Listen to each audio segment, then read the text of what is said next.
Sir, ಈಗ ನಿಮ್ಮೂರವರು ನಿಮಗೆ ಹೇಳಿ ಕಳಿಸಿದರು, ನಿಮ್ಮೂರು ಪಕ್ಕದವರು. ನಿಮಗೆ ಮದುವೆ ಆಗಿ ಎಷ್ಟು ವರ್ಷ ಆಯಿತು? 15 ವರ್ಷ ಆಯಿತು. ಈಗ ಅವರಿಗೆ ಮಕ್ಕಳಾಗಿರಲಿಲ್ಲ ಅಂತ? ಹೌದು ಸರ್. ಎಷ್ಟು ವರ್ಷ ಆಗಿತ್ತು ಅಂತ ಅವ್ರ ಮದುವೆ? 5 ವರ್ಷ ಆಯಿತು. 5 ವರ್ಷ ಆಗಿತ್ತು.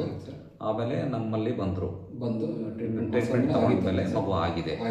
ಹಾಗಾಗಿ ನಮಗೆ ಅವರು ಹೇಳಿದ್ರು, ನಾವು ಬಂದ್ವಿ ಸರ್.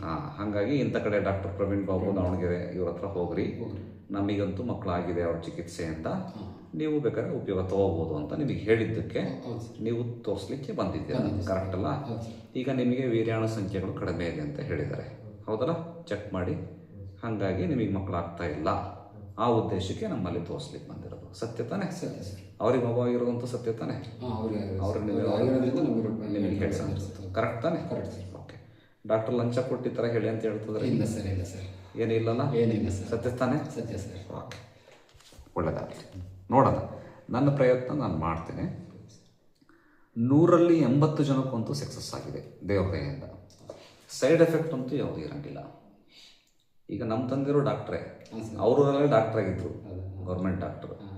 ಈಗ ನಿಮಗೆ ಗೊತ್ತಿದೆಯಾ ಇಲ್ಲ ಗೊತ್ತಿಲ್ಲ, ಕರವಸಪ್ಪ ಅಂತೇಳಿ ಡಾಕ್ಟರ್ ಇದ್ರು ಬೆಳಗೆರೆಯಲ್ಲಿ. ಗೌರ್ಮೆಂಟ್ ಡಾಕ್ಟರ್ ಆಗಿದ್ರು.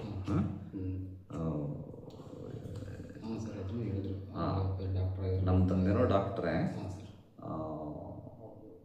ನಾನು ಈಗ 3ನೇ ತಲೆಮಾರು. ಅವರಿಗೆ ದೇವ್ರ ದಯೆಯಿಂದ ಅನುಕೂಲ ಆಯಿತು, ಹಂಗಾಗಿ ನಿಮಗೆ ಹೇಳಿ ಕಳಿಸ್ಯಾರೆ. ಬಟ್ ಪ್ರಯತ್ನ ಮಾತ್ರ ನಮ್ಮದು.